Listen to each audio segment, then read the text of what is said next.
आप देख रहे हैं सिटी न्यूज़ नेटवर्क। मैं आपके साथ काशिफ सुल्तान और आज कैमरे के साथ जो जिम्मेदारी संभाल रही हैं मेरे साथ, वह है मुस्कान। एक नई सहयोगी मेरे साथ हैं आज। और मैं मंगलौर के अंदर नगर पालिका चेयरमैन पद के जो प्रत्याशी हैं हाजी सरवत करीम अंसारी के खेमे से, जिन्हें हाजी परिवार ने और इनकी चयन समिति ने चुना है, उनके साथ अभी आपके साथ मौजूद हूं। और बात करते हैं अभी हम जुल्फ़िकार ठेकेदार साहब से। ठेकेदार मैं इसलिए जोड़ रहा हूं दोस्तों क्योंकि जुल्फ़िकार नाम के दो प्रत्याशी हैं, तो इन्हें ठेकेदार के नाम से ही जाना जाता है। जुल्फ़िकार भाई, बहुत बहुत स्वागत है आपका हमारे न्यूज़ चैनल में। जी, सबसे पहले मैं आपके चैनल का मैं भी शुक्रिया अदा करना चाहूँगा। आप मेरे पास आए, आपका बहुत-बहुत शुक्रिया। अच्छा, मैं ये जानना चाहता हूँ क्या तैयारी आपकी है चुनाव को लेकर? बिल्कुल फाइनल है, आप पर्चा भी आपका एक्सेप्ट हो चुका, सारी चीज़ें क्लियर हैं और चुनाव निशान भी कल तक आ जाएगा। क्या तैयारी आपकी है चुनाव को लेकर? देखिए, चुनाव के लिए तो पिछले हम 6 साल से प्रयासरत हैं, इसकी तैयारियाँ 6 साल से चल रही हैं और चुनाव में हम पूरी तैयारी के साथ, पूरी मुस्तैदी के साथ हमारी पूरी टीम लगी हुई है। इंशाअल्लाह हम चुनाव जीतेंगे, पूरी उम्मीद है इस बात की। आपको उम्मीद तो है, आपने कहा 6 साल से लगे हुए हैं, लेकिन उपचुनाव में आप गायब थे, आपका चेहरा नज़र नहीं आया। बंगलौर की जनता सवाल करती है कि जो उपचुनाव में साथ नहीं दिया जिन्होंने, उनका साथ ये हाजी खेमा देना शुरू कर रहा है, अब इन्हें ला रहा है।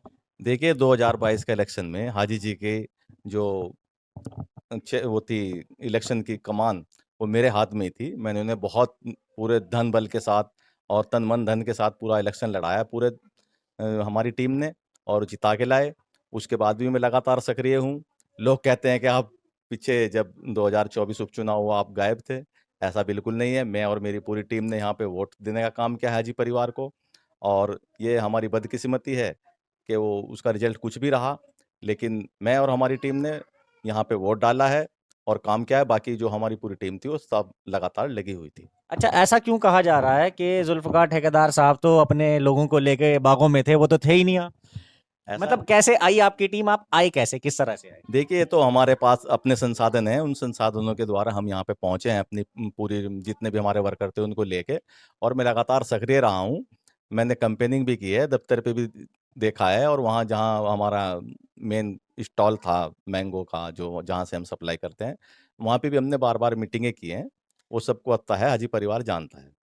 अच्छा, हाजी परिवार ने या चयन समिति ने आपके नाम पे ही क्यों मोहर लगाई? क्योंकि पॉलिटिकल बैकग्राउंड के पुराने साथी, मतलब बहुत सारे उस खेमे में और भी लोग उम्मीदवार थे, तो आपके ही नाम पे मोहर क्यों लगी? इसे आप किस तरह से देखते हैं आपके नज़रिए में? देखिए, सबसे पहले तो मैं हाजी परिवार, चयन समिति और मंगलौर की जनता का भी शुक्रिया अदा करता हूँ कि उन्होंने मुझे चुना। जहाँ तक मुझे लगता है मेरी वफ़ादारी और उनके साथ लगातार मेरा जुड़ाव, ये मेरे काम आया। आपकी वफ़ादारी और लगातार जुड़ाव के अलावा एक चीज़ और भी सुनने में आती है, आपके द्वारा की गई समाज सेवा, उस वाले टॉपिक को छुपा रहे आप। जी हाँ, समाज सेवा में तो लगभग मैं पिछले लगभग 20 साल से लगा हुआ हूँ।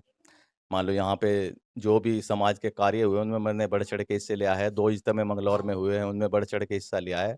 और जब ये महामारी यहाँ पे आई कोरोना के रूप में, उसमें भी लगातार मेरा सहयोग बना रहा। और वैसे भी दिन-प्रतिदिन कोई ना कोई मेरे पास आता है, जिसको मैं दिखावे के रूप में नहीं करता। मैं समाज सेवा छुप के करता हूँ, ताकि किसी को इस बात से आघात ना पहुँचे। यानी आप ये चाहते हैं कि जिसके लिए मदद की जा रही है उसे महसूस ना हो, एहसास ना हो। अच्छा, मैं एक और सवाल आपसे करना चाहता हूँ कि आपको निर्दलीय क्यों लड़ाया जा रहा है?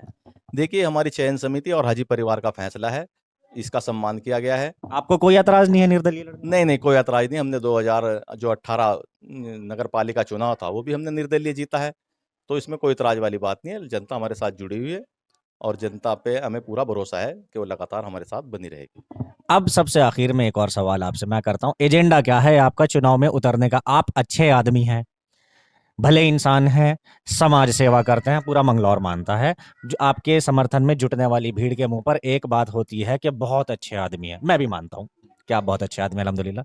लेकिन आपका एजेंडा तो कुछ होगा ना? हाँ, एजेंडा हमारा सबसे पहले सर्वोपरि रहेगा शिक्षा, स्वास्थ्य, सड़कें, जलभराव, बिजली, पानी और जो भी हमारी टीम और जो कस्बावासी बैठ के जो भी समस्याएँ हैं, उनको बैठ के हल करेंगे।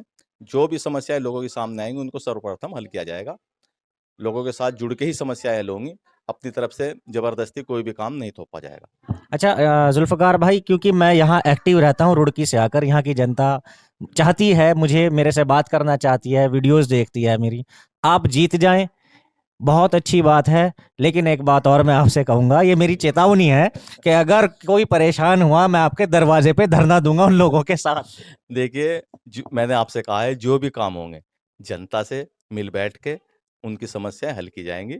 एक तरफ़ा कोई भी फैसला नहीं थोपा जाएगा। ऐसा ना हो कि आप वादे बहुत बड़े कर लें और बाद में वो हवा का गुब्बारा निकल जाए। नहीं, नहीं, जो भी वादे हो रहे हैं, वो अपने भरोसे हो रहे हैं, जिन पे मैं खरा उतरने की पूरी मेरी भरोसा है, मेरी काबिलियत है कि मैं उसको भरोसे के साथ पूरा कर दूँगा। वही वादे मैं कर रहा हूँ। अपने बाहर के वादे कोई नहीं कर रहा हूँ। अपनी कोई हद से बाहर का वादा कोई नहीं है मेरा। कोई मैसेज जो आप जनता को देना चाहें? देखिए, मैं जनता को ये मैसेज देना चाहता हूँ कि मंगलौर के विकास के लिए, मंगलौर की तरक्की के लिए, साफ-सफाई के लिए, जल-भराव की समस्याओं से दूर करने के लिए, शिक्षा के लिए, अपने बच्चों के मुस्तकबिल के लिए मेरे साथ जुड़ें और मुझे जिताने का काम करें। ये 20-25 दिन जो हैं, ये मुझे दें चुनाव तक के। इंशाअल्लाह 5 साल में आपके नाम करूँगा। दिन-रात जिस टाइम भी आप कहीं बुलाओगे, वहीं हाज़िर मिलूँगा। ऐसा तो नहीं होगा आप बागों में चले जाओगे? बागों में मेरी टीम है, मेरा बागों का काम है, लेकिन मेरे पास दूसरी टीम है, जो बागों में काम करती है। मैं बागों में कोई काम नहीं करता, मैं सिर्फ़ बैठ के एक जगह कुर्सी पे बाग में नहीं जाता मैं, रहता मंगलौर में ही हूँ, एक जगह कुर्सी पे बैठ के उसकी देखभाल करता हूँ, क्या हो रहा है। मेरे पास मुंशी हैं कई और हमारे जो भाई हैं छोटे, वो इस काम को करते हैं, वो इंशाअल्लाह इस काम को करते रहेंगे। तो मैं तो समझता हूँ अब मंगलौर की जनता को ये तसल्ली हो जानी चाहिए कि ये जो रमर्स फैलाए जा रहे हैं अफवाहें कि ये तो बागों में चले जाएंगे जब सीजन आएगा। तो जुल्फकार भाई ने बता दिया ये यहीं से अपने काम को ऑपरेट करते हैं और लगातार मंगलौर की जनता के बीच में रहेंगे। यही है जी सब? बिल्कुल इंशाअल्लाह मंगलौर में ही रहूँगा और जो है ये तो वादे मैं कर नहीं सकता कि मैं मंगलौर को बैंगलोर बना दूँगा, लेकिन जहाँ तक उम्मीद है, जिले में जितने भी कस्बे हैं, इंशाअल्लाह सबसे अव्वल दर्जे का कस्बा मंगलौर होगा। बहुत बढ़िया, बहुत अच्छे विचार। और आप मंगलौर की जनता बेफिक्र रहे, मैं जनता के साथ हूँ। अगर कोई कमी होगी तो मैं जुल्फकार भाई के पास आपके साथ इंशाअल्लाह, पहुंचूंगा। इंशाअल्लाह, इंशाअल्लाह, साथ रहूँगा इंशाअल्लाह।